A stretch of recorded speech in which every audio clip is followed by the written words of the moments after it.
SWOT analisis, analisis SWOT yang diarahkan adalah alat strategis yang digunakan untuk mengidentifikasi potensi strategi dalam suatu organisasi. Di dalam kasus perusahaan asuransi, berikut merupakan analisis SWOT. Strengths, kelebihan. Kuat dalam analisis risiko. Portofolio produk yang beragam. Jaringan agen dan kantor cabang yang luas. Weaknesses, kelemahan. Tingkat klaim yang tinggi. Lambatnya proses klaim. Prosedur perusahaan yang tidak komprehensif. Opportunities, peluang. Pertumbuhan pasar asuransi kesehatan yang pesat. Peningkatan kesadaran akan perlindungan asuransi. Kemitraan dengan penyedia layanan kesehatan. Threats, ancaman. Persaingan sengit di industri asuransi.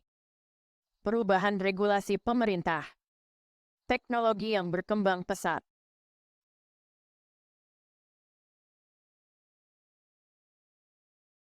Penggunaan Balanced Scorecard, BSC, dalam mengukur kinerja dalam bidang asuransi dapat mencakup beberapa indikator kunci yang mencerminkan berbagai aspek bisnis asuransi.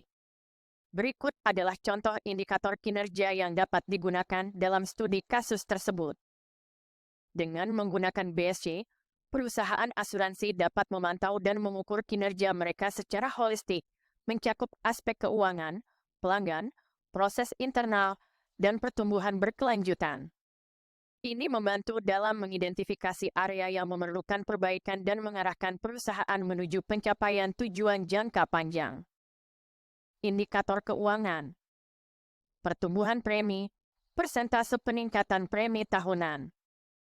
Profitabilitas underwriting, rasio antara premi underwriting dan kerugian yang dibayar. Marine laba bersih sebagai persentase dari pendapatan premi. Indikator pelanggan. Kepuasan pelanggan, hasil survei kepuasan pelanggan. Retensi pelanggan, persentase pelanggan yang tetap memegang polis. Jangka waktu penyelesaian klaim, rata-rata waktu untuk menyelesaikan klaim. Indikator proses internal. Rasio klaim yang ditolak, persentase klaim yang ditolak dibandingkan dengan yang disetujui.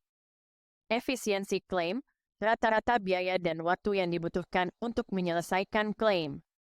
Tingkat pengembalian polis, persentase polis yang diberhentikan oleh pemegang polis. Indikator pembelajaran dan pertumbuhan. Tingkat pelatihan karyawan, persentase karyawan yang mengikuti pelatihan. Inovasi produk, jumlah produk asuransi baru yang diperkenalkan. Pengembangan agensi, jumlah agen.